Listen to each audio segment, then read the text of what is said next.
Merci Patrick. Tout de suite, Arlette Chabot. Et c'est l'édito politique ce matin. Bienvenue Arlette. Oui, bonjour Arlette. Bonjour. Alors Emmanuel Macron donne le sentiment depuis une semaine de changer de position, d'avis en tout cas de position. Il s'est fâché avec les policiers, les écologistes. La loi dont on parle à l'instant, là, contre les séparatismes, ne semble pas à la hauteur de ce qui était annoncé. Décalage entre les paroles et les actes du président, Arlette ? En tout cas, il est difficile à suivre Emmanuel Macron. On prend 3 exemples. Effectivement, la loi visant à conforter les principes républicains, c'est la 3e fois qu'elle change le nom. Ce texte présenté donc ne contient pas le mot islamisme. Et pourtant, on se souvient du discours du président de la République le 2 octobre. Il disait clairement, nous devons nous attaquer au séparatisme islamiste, à l'islam radical.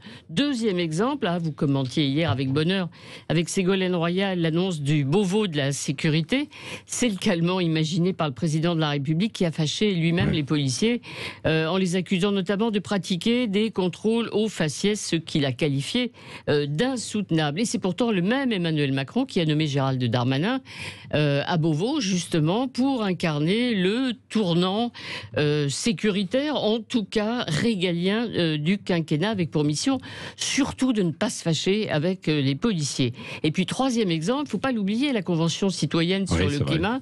Le président de la République a évoqué les propositions en disant que ce n'est pas la Bible ni le Coran. La religion l'inspire beaucoup en ce moment et pourtant il avait assuré qu'il reprendrait l'intégralité ou presque de ses propositions. Alors évidemment il y a des explications, bien entendu. D'abord le texte sur le séparatisme, eh bien on retrouve sur ses réserves la crainte d'une censure du Conseil constitutionnel, le Conseil d'État ayant déjà imposé des travaux de réécriture, notamment sur l'enseignement à domicile. Il y a la volonté d'apaiser plus globalement les débats après l'hystérie autour de l'article 24, apaiser aussi les tensions avec les pays musulmans, et puis surtout le président n'a pas du tout supporté les accusations de dérive autoritaire du pouvoir, accusé d'illibéralisme qui le ramène au statut d'Orban. Alors il y a enfin une préoccupation évidente à l'égard d'une majorité très très divisée qui n'aime pas Gérald Darmanin accusé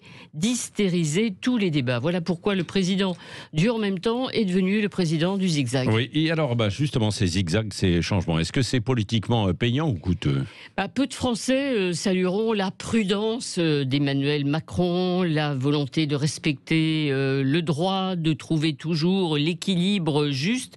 La majorité de l'opinion retiendra surtout les hésitations, les reculs du président de la République qui brouille ses messages alors que l'on voudrait de la clarté. À cet égard, la séquence est pour lui politiquement dangereuse. Merci à vous Arlette Chabot, et vous revenez pour le petit déjeuner de l'actualité tout à l'heure. À 9h moins le quart, vous pourrez commenter